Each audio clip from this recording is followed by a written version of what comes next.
Now that we have Arduino and ESP libraries enabled, we need to open up Arduino one more time. And before proceeding, we need to install the ESP32 Mail Client library since we are sending emails. This library can be installed through the Arduino IDE library manager.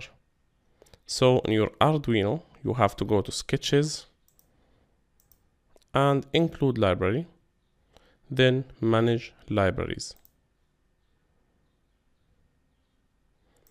Now in this window, what you need to do is basically search for ESP32 Mail Client. And as you can see, this is our library and it's by Mobizt.